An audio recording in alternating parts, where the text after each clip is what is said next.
ಈಗ ನಮ್ಮ ಜೊತೆನಲ್ಲಿ ಶಹನಾಜ್ ಮೇಡಮ್ ಅಂತ ಇದ್ದಾರೆ. ಈ ಕಮ್ಯುನಿಟಿಗೆ ಬಂದು ಅವರು ಆರೋಗ್ಯವನ್ನು ತುಂಬಾ ಚೆನ್ನಾಗಿ ಮಾಡ್ಕೊಂಡಿದ್ದಾರೆ. ನೋಡೋಣ, ಅವ್ರನ್ನೇ ಕೇಳೋಣ. ಇಲ್ಲಿಗೆ ಬರ್ಬೇಕಿದ್ರ ಮುಂಚೆ ಶಹನಾಜ್ ಮೇಡಮ್ ಅವರಿಗೆ ಏನೇನ್ ಪ್ರಾಬ್ಲಮ್ ಇತ್ತು ಅಂತ ಕೇಳೋಣ. ಸೊ ಎಸ್ ಮೇಡಮ್, ನಿಮ್ಗೆ ನಿಮ್ಮ ಎಕ್ಸ್ಪೀರಿಯನ್ಸ್ ಅನ್ನ ಶೇರ್ ಮಾಡ್ಕೊಳ್ಬೋದು ಇವಾಗ. ಹೌದು ಸರ್, ನನಗೆ ತುಂಬಾನೇ ಆರೋಗ್ಯ ಕೆಟ್ಟು ಹೋಗಿತ್ತು ಸರ್.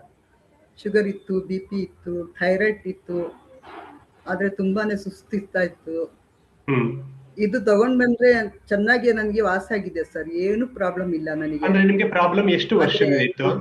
4 ವರ್ಷದಿಂದ ಇತ್ತು ಸರ್ ನನಗೆ. ಏನೇನು ಎಷ್ಟು ಮೆಡಿಸಿನ್ ತಗೊಳ್ತಾ ಇದ್ರಿ? 5 ಟ್ಯಾಬ್ಲೆಟ್ ತಗೊಳ್ತಾ ಇದ್ದೆ ಸರ್ ನಾನು. ಶುಗರ್, ಅದು ಯಾವ್ದಕ್ಕೆಲ್ಲ? ಶುಗರ್ಗೆ, ಬಿಪಿಗೆ, ಥೈರಾಯ್ಡ್ಗೆ? ಶುಗರ್ಗೆ, ಬಿಪಿ, ಥೈರಾಯ್ಡ್, ಇನ್ಫೆಕ್ಷನ್ ಎಲ್ಲ ಇತ್ತು ನನಗೆ.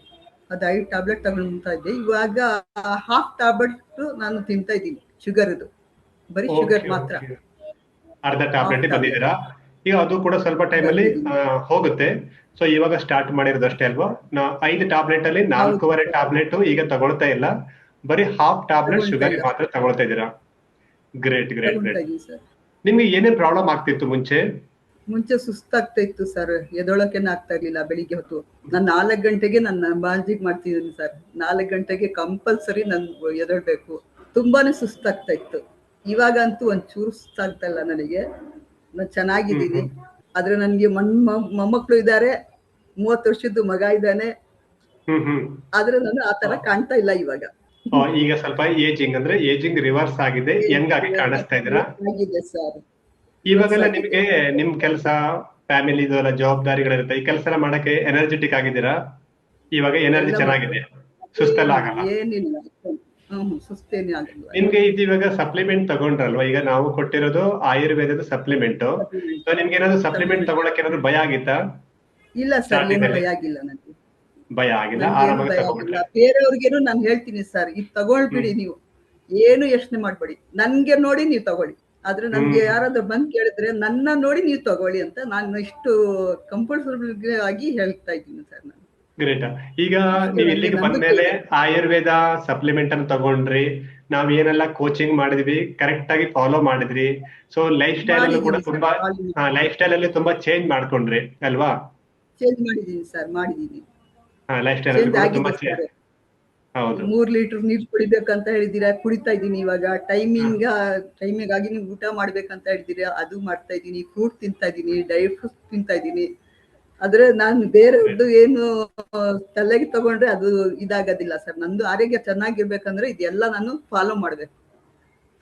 ಇನ್ನೊಂದು ಕೇಳ್ಬೇಕಾಗಿತ್ತು, ನೀವೀಗ ನಮ್ದು A1 ಟ್ರಾನ್ಸ್ಫಾರ್ಮೇಶನ್ ಕಮ್ಯುನಿಟಿ ಬರ್ಬೇಕಿರೋ ಮುಂಚೆ 5-6 ಟ್ಯಾಬ್ಲೆಟ್ ಹಿಂಗ್ ತಗೊಳ್ತಿದ್ರಿ, ಬೇರೆ ಬೇರೆ ರೀಸನ್ಗೋಸ್ಕರ. ಬಟ್ ಈಗ 5 ಟ್ಯಾಬ್ಲೆಟ್ ತಗೊಳ್ತಾ ಇದ್ದ ನೀವು ಬರೀ ಹಾಫ್ ಟ್ಯಾಬ್ಲೆಟ್ ಶುಗರ್ ತಗೊಳ್ತಾ ಇದ್ದೀರಾ. ನಿಮ್ ಪ್ರಕಾರ ಇನ್ನೊಂದು ಸ್ವಲ್ಪ ದಿನ ನಮ್ಮ ಜೊತೆನಲ್ಲೇ ಇದೇ ಪ್ರಾಕ್ಟೀಸ್ ಅನ್ನ ಕಂಟಿನ್ಯೂ ಮಾಡಿದ್ರೆ ಆ ಅರ್ಧ ಟ್ಯಾಬ್ಲೆಟ್ ಇಂದಲೂ ಕೂಡ ಫ್ಯೂಚರ್ ಅಲ್ಲಿ ಹೊರಗಡೆ ಬರಬಹುದು ಅನಿಸ್ತಾ ಇದೆಯಾ? ಹೌದು ಸರ್, ಡೆಫಿನೆಟ್. ಖಂಡಿತ. ಯಾಕಂದ್ರೆ ನಾನು 4 ವರ್ಷದಿಂದ ನಾನು ಯೂಸ್ ಮಾಡಿನೂ ಏನು ಪ್ರಯೋಜನ ಆಗಿಲ್ಲ, ಚೇಂಜಸ್ ಬಂದಿಲ್ಲ. ಅದ್ರ ಫೋಕಸ್ ಮಾಡಿದ್ರೆ ಏನು ಪ್ರಯೋಜನ ಇಲ್ಲ ಅಂತ ಅಂದ್ರೆ ಇಂಗ್ಲಿಷ್ ಮೆಡಿಸಿನ್. ಹೌದು ಸರ್, ಇಂಗ್ಲಿಷ್ ಮೆಡಿಸಿನ್. ಸೊ ಯಾಕಂದ್ರೆ ಆಯುರ್ವೇದ ಅಂದ್ರೆ ಸಾಮಾನ್ಯವಾಗಿ ಎಲ್ರಿಗೂ ಗೊತ್ತಿರುತ್ತೆ, ಸೈಡ್ ಎಫೆಕ್ಟ್ ಇರಲ್ಲ. ಹೌದು ಸರ್, ಹೌದು ಅಲ್ವಾ? ಅಲೋಪತಿ ತಗೊಂಡಾಗ ಏನಾಗುತ್ತೆ, ನಮ್ಗೆ ಫಾರ್ಮಾ ಅದು ಮೆಡಿಸಿನ್ ಪ್ರಾಬ್ಲಮ್ ಆಗುತ್ತೆ, ಗಟ್ ಹೆಲ್ತ್ ಎಲ್ಲ ಚಾಲೆಂಜಸ್ ಬರುತ್ತೆ. Very good. ಬಟ್ ನಿಮ್ ಮುಖ ನೋಡಿದ್ರೆ ಗೊತ್ತಾಗುತ್ತೆ, ನೀವು ತುಂಬಾ ಹೆಲ್ದಿ ಆಗಿದ್ದೀರಾ, ಆಕ್ಟಿವ್ ಆಗಿದ್ದೀರಾ, ಸೊ ಚೆನ್ನಾಗಿ ಕಾಣಿಸ್ತಾ ಇದ್ದೀರಾ. ಮುಖ ನೋಡೋದಿಲ್ಲ, ನಾನು ಹೆಲ್ದಿ ಇದ್ದೀನಿ, ಎಲ್ಲರಿಗೇನು ಹೇಳ್ತೀನಿ ನಾನು. ಎಲ್ಲರಿಗೇನು ಇದೇ ಮಾತು ಹೇಳ್ತೀನಿ, ನಾನು ಹೆಲ್ದಿ ಇದ್ದೀನಿ. ಆದ್ರೆ ನನ್ಗೆ ಏನು ಇವಾಗ ಪ್ರಾಬ್ಲಮ್ ಇಲ್ಲ, ನಾರ್ಮಲ್ ಆಗಿದ್ದೀನಿ ನಾನು. ಹೌದು. ನಿಮ್ ಪ್ರಕಾರ ಈಗ 4 ವರ್ಷದಿಂದ ಮೆಡಿಸಿನ್ ತಗೊಳ್ತಾ ಇದ್ರಲ್ವಾ? ಆಗುತ್ತೆ. ಬೇರೆಯವ್ರ ಮೇಲೆ ಡಿಪೆಂಡ್ ಆಗ್ಬೇಕಾಗತ್ತೆ. ಯಾಕಂದ್ರೆ ನಂದು ಐಸ್ ಇದೆಯಲ್ಲ, ಐಸ್ ತುಂಬಾನೇ ಬ್ರನ್ ಆಗಿತ್ತು, ಕಾಣ್ತಾ ಇರ್ಲಿಲ್ಲ. ಇವಾಗ ದೇವ್ರ ಕಡೆಯಿಂದ ಅದೇನ್ ಸಿಕ್ಕಿದೆ ಗೊತ್ತಿಲ್ಲ, ಚೆನ್ನಾಗಿ ನೋಡ್ತೀನಿ. ಇವಾಗ ನಾನು ಓದ್ಕೊಂತೀನಿ, ಎಲ್ಲ ಮಾಡ್ತೀನಿ, ನಾರ್ಮಲ್ ಆಗಿದೆ ಇವಾಗ. ಐ ಹೆಲ್ತ್ ಕೂಡ ತುಂಬಾ ಚೆನ್ನಾಗಿದೆ. ತುಂಬಾ ಚೆನ್ನಾಗಿದೆ ಸರ್. ನಿಮ್ಗೆ ಕಾಣ್ತಾ ಇರ್ಲಿಲ್ಲ. ನನ್ಗೆ 48 ಸರ್. 48. ಯಾಕೆಂತಂದ್ರೆ ಇವಾಗಲೇ ಆರೋಗ್ಯ ಚೆನ್ನಾಗಿ ಮಾಡ್ಕೊಂಡ್ರೆ ತುಂಬಾ ಒಳ್ಳೇದು. ಯಾಕಂದ್ರೆ ಇನ್ನು ಮೆನಪಾಸು ಅದು ಇದು ಅಂತ ಸ್ಟಾರ್ಟ್ ಆಗುತ್ತೆ, ವಯಸ್ಸು 60 ದಾಟಿದ್ಮೇಲೆ ಮಕ್ಕಳು. ಸೊ ಇನ್ನೊಂದೇನು ಅಂತಂದ್ರೆ ನಾವು ಅದ್ರಲ್ಲಿ ತುಂಬಾ 60ನೇ ಏಜ್ ಎಲ್ಲ ಹೋದಾಗ ಯಾರ ಮೇಲೂ ಡಿಪೆಂಡ್ ಆಗ್ಬಾರ್ದು. ಹೌದು ಸರ್, ಡಿಪೆಂಡ್ ಆಗ್ಬಾರ್ದು. ಅದು ಆಗೋದಿಲ್ಲ sir.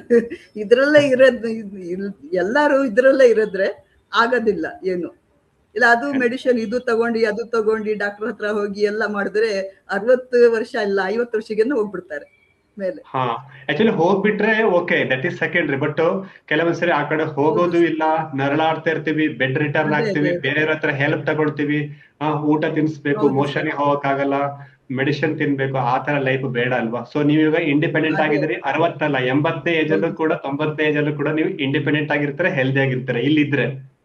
Thank you sir, thank you. Thank you so much ಅದೇ ನಿಮ್ಮ ಒಬ್ರು ಎಕ್ಸ್ಪೀರಿಯನ್ಸ್ ಅನ್ನು ಶೇರ್ ಮಾಡಿದ್ದಕ್ಕೆ. ಒಬ್ರು ಅದೇ ನಾನು ಹೇಳಿದ್ದೆ ಅಲ್ಲ ಸರ್, ಕ್ಯಾನ್ಸರ್ ಪೇಷಂಟ್ ಇದ್ದಾರೆ ಅಂತ ಶರಣಿಗೆ ಹೇಳಿದ್ರೆ ನಾನು. ಅವ್ರದ್ದು ಇವತ್ತು ಡೆಡ್ ಆದ್ರು ಅವರು. 6 ತಿಂಗಳು ಮುಂಚೆನೆ ಹೇಳಿದ್ದೆ ನಾನು, ಇದು ತಗೊಂಡು ನೀವು ಚೆನ್ನಾಗ್ ಆಗ್ಬಿಡ್ತೀರಾ ಅಂತ. ಆದ್ರೆ ಅವ್ರು ಕೇಳಿಲ್ಲ, ಅವ್ರ ಮಕ್ಳೆಲ್ಲ ಕೇಳಿಲ್ಲ. ಇವತ್ತು ಡೆಡ್ ಪಾಪ ಆದ್ರು ಅವರು ಬೆಳಿಗ್ಗೆ. ಎಲ್ಲ ಟೈಮ್ ಅಲ್ವಾ, ಕ್ಯಾನ್ಸರ್ ಇತ್ತು. ಟೈಮ್ ಬಂದಾಗ 4 ಸ್ಟೇಜ್ 4 ಸ್ಟೇಜ್ ಇತ್ತು ಅವರಿಗೆ. ಪಾಪ.